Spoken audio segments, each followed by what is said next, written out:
What sugar does, it causes quick highs and quick lows. So the heart is not getting its steady, consistent delivery of fuel. The hybridized wheat of today causes a blood sugar level rise higher than sugar. We looked at that when we looked at diabetes. So again, that's contributing to the quick highs, quick lows. And how many foods are those two together? There's the cakes, there's the donuts, there's the cookies, most cereals. It's a combination of those two. 3 years ago, I faced a health issue that forced me to change my diet permanently. Because of that experience, I had to figure out how to enjoy carbs without causing blood sugar spikes. Did you know that more than 50% of people struggle with managing their carbohydrate intake? I decided to challenge myself by eating high-carb foods like bread, rice, and potatoes for a week without experiencing a blood sugar spike. Today, I'll show you how to do the same, not so you can eat carbs all the time, but so that when you do, you can enjoy them without a sugar spike. In this video, we'll explore resistant starch and how simple cooking techniques can help you eat carbs without the sugar rush. You'll discover how certain methods can change your meals and keep your blood sugar stable. Plus, I'll share a quick tip on how a common ingredient can reduce the glycemic impact of rice by up to 40%. Before we dive in, I'd love to hear from you. Where are you tuning in from today? Drop a comment below and feel free to ask any questions you may have. Now, let's get started. And it's the high carbohydrate diet that many people are eating today. Carbohydrate. I'm still mastering the art of saying one thing and writing another. So bread is very common. Cereal, there's a whole aisle devoted to cereal. And many people having bread and cereal for breakfast, by mid-morning they're wanting something else, so they reach for, and we're just going to say cakes, etc., because if we say everything, there's not enough room on the board for it. When you go into muffins and croissants and donuts and pasties and pies and pastries, etc., etc., etc. So we're just going to put etc. Also, pasta. I'm a fifth-generation Australian Scottish descent. I didn't know what pasta and pizza was till I was about 18. So what did I grow up with? Sausages or chops, mashed potatoes, frozen peas or beans every single night of the week, except for Sunday when Mum would do a roast lamb. And everyone I knew ate like that. Our relatives ate like that, the neighbours ate like that. As a fifth-generation Australian, I grew up in a little Presbyterian church. Everyone in the church ate like that. I came to the conclusion as a child that everyone in the whole world ate like that, but it's not quite true, is it? And when I was about 16, I had a boyfriend who was about 19, and he had a friend who was a vegetarian. I'd never heard of such a thing. Had never even heard of brown bread. So this was real traditional Australian. Rice, I'd never had rice. I don't think I went to a Chinese restaurant till I was about 18, and that's the first time I ate rice. Potatoes, well, we ate potatoes every meal. And last and certainly least in nutritive value is the pure crystallised acid extracted from the sugarcane plant. And as we have looked at this, we've also acknowledged that I don't think anyone chose to eat that way. It's just fast. It's just there. And we're such a fast society today. Here it is. And we showed how when all of these things break down in the body, they break down to the singular structure of glucose. Our diets mainly consist of 3 types of food: carbohydrates, fats, and proteins. Each plays a different role in how our body functions, but today we're focusing on carbohydrates since they have the biggest effect on blood sugar levels. Carbohydrates come in many forms and are found in a wide range of foods. Some of the most common sources include potatoes, yams, rice, beans, bread, corn, bananas, mangoes, and sugar. These foods are essential in many diets worldwide, but if not managed properly, they can cause blood sugar to rise rapidly. Now let's take a closer look at why these foods impact blood sugar. Most carbohydrate-rich foods contain something called starch. Starch is a complex carbohydrate, which means it's made up of multiple glucose molecules linked together in long chains. Think of it like a pearl necklace, where each pearl represents a glucose molecule. The way these glucose units are arranged affects how quickly our bodies convert them into sugar. When we eat starchy foods like potatoes or bread, our digestive system breaks down these chains into individual glucose molecules in a process called digestion. This glucose then enters the bloodstream, raising blood sugar levels. However, not all starches work the same way. There is a unique type called resistant starch, which, as the name suggests, resists digestion. Instead of being broken down in the stomach and small intestine, it moves through to the large intestine, where it is fermented by beneficial gut bacteria. This process produces short-chain fatty acids that can help regulate blood sugar, improve digestion, and even provide a slow, steady source of energy.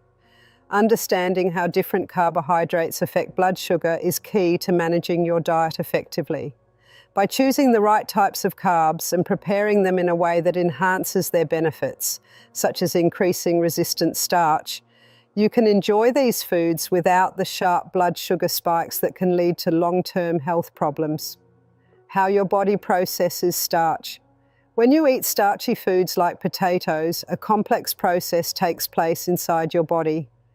Let's go through this step by step to better understand how these everyday foods affect our health, especially our blood sugar levels. First, when you consume a potato or any starchy food, digestion starts right in your mouth. Saliva does more than just help with swallowing. It contains enzymes, mainly amylase, which begin breaking down starch molecules into smaller components, including a sugar called maltose. This first step is essential because it sets the stage for further digestion later on. Once you swallow, the partially broken down food moves to your stomach, where it's exposed to a highly acidic environment. Interestingly, the acid in your stomach temporarily stops the starch digestion process, since amylase, the enzyme from your saliva, doesn't function well in such an acidic setting. The most important phase happens when the food leaves your stomach and enters your small intestine. Here, secretions from the pancreas help create a more alkaline environment. The pancreas plays a key role by releasing not only bicarbonate, which neutralizes stomach acid, but also additional digestive enzymes, including a fresh supply of amylase. This second wave of amylase continues the work started in your mouth, further breaking down the remaining starch into simpler sugars like maltose. Finally, these disaccharides are converted into glucose, the simplest form of sugar, by other enzymes located on the surface of the small intestine. It is this glucose that gets absorbed through the walls of the small intestine into your bloodstream. Once in circulation, glucose serves as the main energy source for your cells, but it can also create challenges for those with insulin sensitivity or diabetes. The rise in blood glucose prompts your pancreas to release insulin, a hormone that signals cells to take in glucose and use it for energy. Like many processes in the body, insulin helps regulate blood sugar levels, keeping them within a safe range. However, in conditions like type 2 diabetes, the body's response to insulin is weakened, leading to consistently high blood sugar levels that can have long-term health consequences. Understanding how starch is processed in the body allows us to make smarter food choices and adjust how we prepare our meals. Selecting starches that break down more slowly or undergo minimal processing can help regulate blood sugar levels more effectively. When it comes to blood sugar management, recognizing the differences between various types of starch is essential. Let's look at the two main types that impact our health: regular starch and resistant starch. Regular starch. This is the most common type of starch found in foods like white bread, most potatoes, and white rice.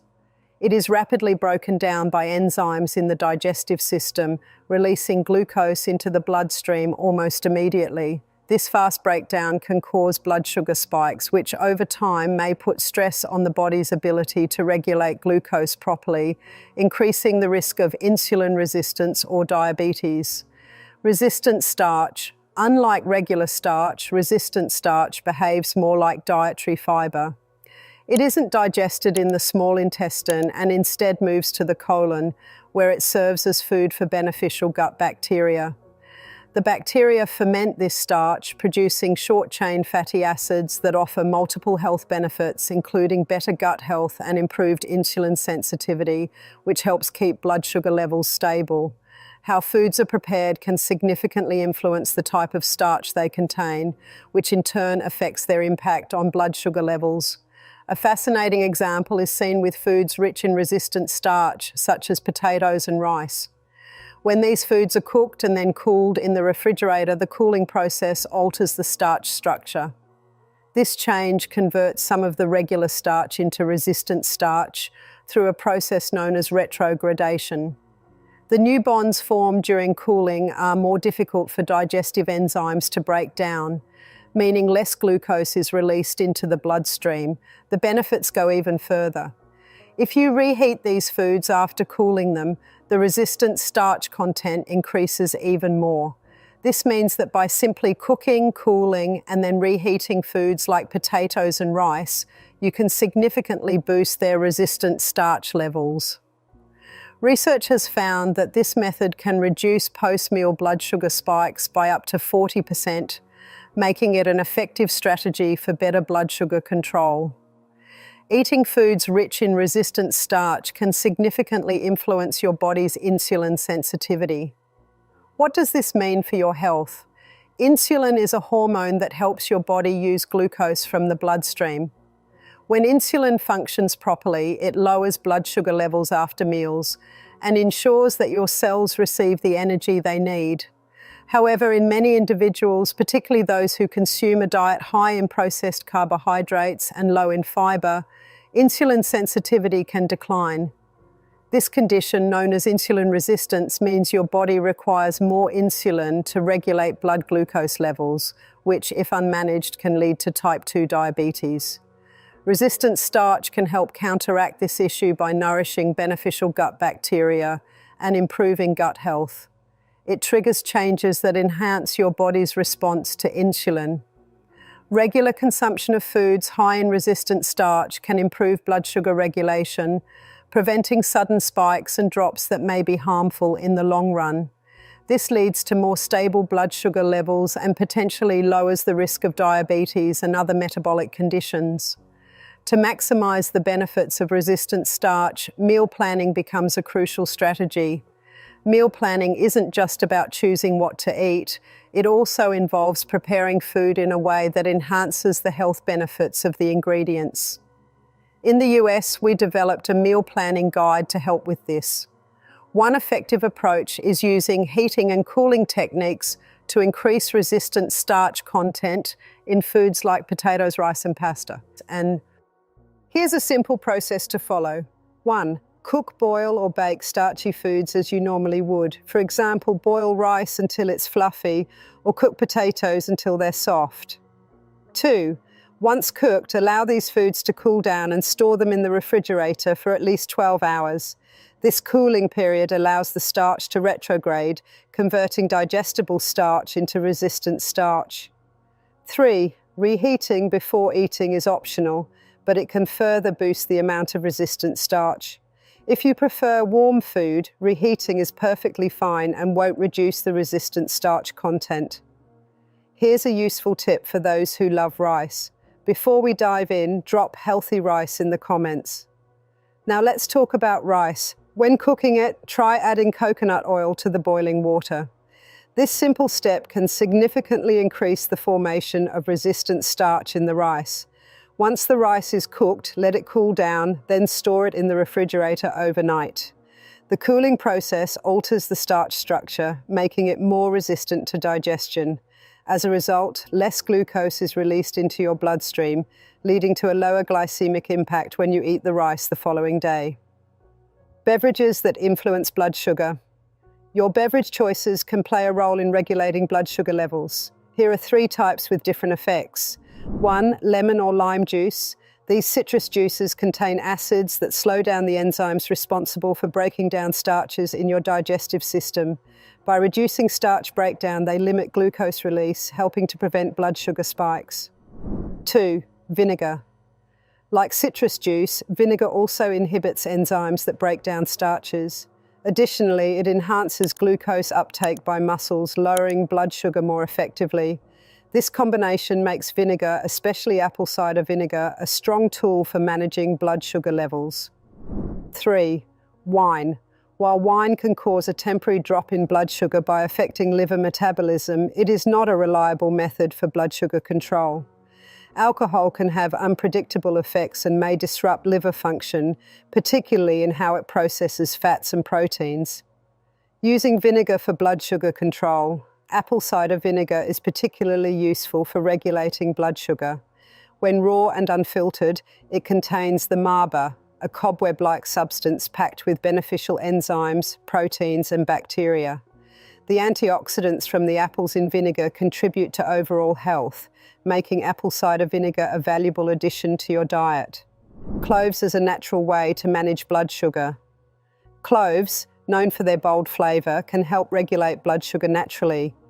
These aromatic spices are not just for holiday desserts. They contain eugenol, an active compound studied for its potential to lower glucose levels and improve insulin sensitivity.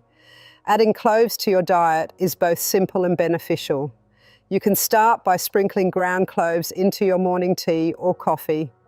Another option is to use whole or crushed cloves in stews and marinades, enhancing both the taste and health benefits. To make clove tea, you'll need 1 teaspoon of ground cloves or 4 to 5 whole cloves, 1 cup of boiling water, honey or lemon for taste, optional. If using whole cloves, lightly crush them to release their oils. Add the cloves, either ground or whole, to boiling water and let them steep for 8 to 10 minutes, allowing the flavors and beneficial compounds to infuse. Strain the tea, add honey or lemon if desired, but be mindful of sugar content if you're managing blood sugar levels. This tea is best enjoyed first thing in the morning or after meals to help support stable blood sugar levels. Using cloves in cooking. 1. Mix ground cloves into spice blends for meat rubs or marinades. This not only enhances the taste, but also supports blood sugar regulation. 2. Add whole cloves to rice dishes like biryani or pilaf. Be sure to remove them before serving, as their strong flavor can be overwhelming if eaten whole. 3. Incorporate cloves into baked goods, especially in breads, muffins, or desserts that use blood sugar-friendly ingredients like almond flour or coconut sugar. 4. Cloves as a seasoning. Sprinkle ground cloves onto oatmeal or yogurt. Add a pinch to smoothies or shakes. Combine ground cloves with cinnamon and nutmeg for a blood sugar-friendly spice mix that works well in different dishes. I still remember when my friend Cecilia decided to try the coconut oil rice method. She often struggled with energy crashes after meals, especially when she enjoyed her favorite jollof rice. One weekend, she followed the steps, letting the rice cool overnight in the fridge as recommended. The next day, she reheated it and paired it with a light vegetable stir-fry. To her surprise, she felt satisfied and full, but didn't experience the usual post-meal slump. Over the following weeks, she kept using this technique and noticed that her cravings for snacks later in the day had decreased. Now it's her preferred way to prepare rice, and she swears it has helped her feel more in control of her blood sugar and energy levels. Sometimes small adjustments can make a big difference. If you're ready to give this a shot, type rice reset in the comments and share your experience. Alcohol considerations. While some studies suggest that moderate wine consumption may benefit heart health, relying on alcohol to manage blood sugar is not recommended. Alcohol can interfere with liver function and cause fluctuations in blood sugar levels, making diabetes management more challenging and increasing the risk of long-term liver damage. Pre-meal strategies. Before eating, consider drinking a small amount of water mixed with lemon or lime juice or vinegar. This can slow digestion, helping to prevent sudden spikes in blood sugar. Additionally, starting your meal with a fiber-rich appetizer, such as a salad or leafy greens, can further slow glucose absorption and enhance overall satiety. It's also important to balance your meal components for better blood sugar control. Avoid consuming carbohydrates alone. Pair them with proteins, fats, or fiber-rich foods to slow glucose release. For instance, an egg sandwich is a great option. The protein and fat from the egg help offset the impact of the bread's carbohydrates. After meal strategies, taking a light walk or engaging in gentle movement can be very effective. Physical activity helps lower blood sugar by enhancing insulin sensitivity and allowing muscles to absorb more glucose. If you decide to have a snack later, go for something low in sugar but high in protein or healthy fats, such as cheese with nuts or vegetables with hummus. These options help keep blood sugar levels steady. I have a colleague, Mark, who was always looking for ways to balance his meals. One day, he shared a simple habit that completely changed how I approached eating. Before meals, he would drink a small glass of water with lemon or apple cider vinegar. Curious, I asked him why, and he explained that it helped stabilize his blood sugar and prevented those dreaded post-lunch energy crashes. Intrigued, I gave it a try. I found that adding this small step to my routine, along with a fiber-rich salad before meals, kept me full longer and stopped me from reaching for sugary snacks in the afternoon. If you're interested in trying this pre-meal trick, type healthy hacks in the comments. Let's see how it works for you. That's all for today. Now you know how to enjoy carbs without the usual blood sugar spikes by using resistant starch and simple cooking adjustments. If this was helpful, like and subscribe for more health tips. Have you tried any of these methods? Let me know in the comments. See you in the next video.